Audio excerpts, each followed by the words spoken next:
Welcome to Help Desk TV. My name is Rudy Stebby. While the control panel is still there in desktop mode, there has been a new hub introduced in Windows 8 called PC Settings that lets you change several important settings for your PC. To access PC Settings, you bring up the Charms bar first by hitting the Windows key plus C on the keyboard or hovering the mouse for a short while in the top right or lower right corner. When the Charms bar appears, hit Settings. Now hit the More PC Settings link that shows up at the bottom. Now let's take a look at the PC settings in detail. The Personalize section allows you to change settings for your lock screen, start screen, and account picture.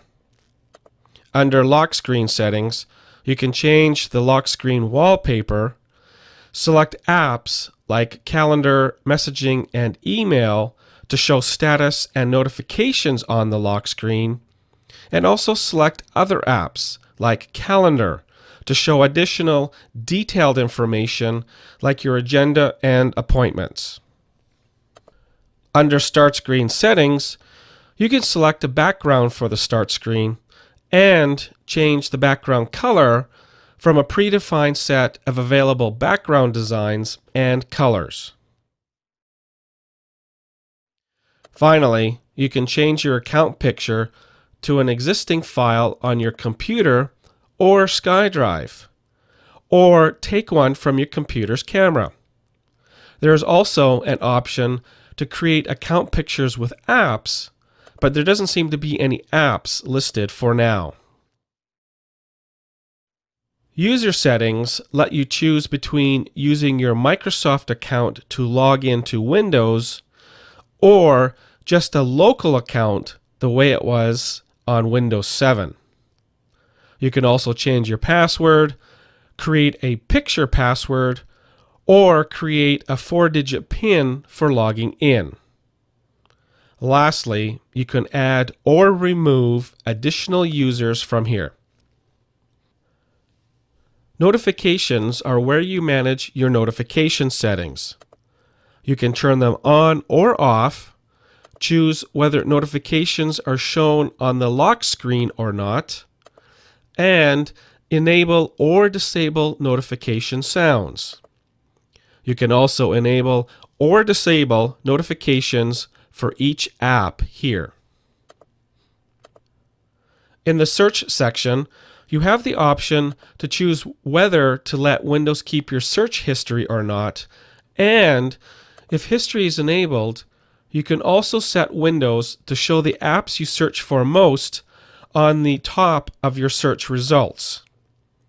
You'll also get the option to delete your search history to start anew. Lastly, you can set which apps can be used to provide you with additional search results.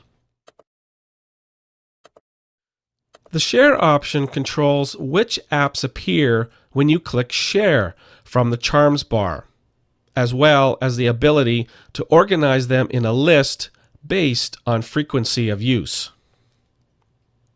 In the General section, you will find settings for your time zone, enabling or disabling app switching between recent apps, autocorrect settings, language settings, PC reset options, and advanced system startup and restore settings.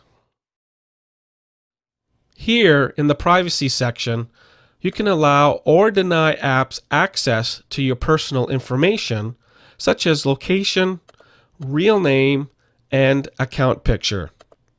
You can also choose whether or not apps can send the links of web content that you access from the apps, including the websites you visit, to the Windows Store, which, according to Microsoft, is done in order to improve the Windows Store. Devices allows you to manage devices connected to your computer, as well as devices present on the network. You can also choose if device driver software can be automatically downloaded or upgraded from the internet when your computer is using a metered internet connection, like 3G or 4G. In wireless settings, you can enable or disable all wireless communication using airplane mode, or disable individual wireless devices like Wi-Fi, 3G, or 4G data connections. Ease of Access manages accessibility settings like high contrast, large text, caret browsing, narration, notification display times, and cursor thickness. Under Sync Settings, you can manage how Windows syncs all the PC settings with your Microsoft account. The Home Group section lets you join a home group for easily sharing documents, music, pictures, videos, printers, and devices with other computers on the same home group. You can also create your own home group here, which generates a password that you can use on other computers in order to join them. And lastly, the Windows Update section helps you check for important updates and install them if available. I hope you enjoyed today's Help Desk TV.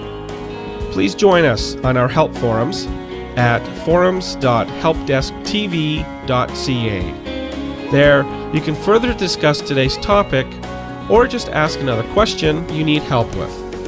See you there.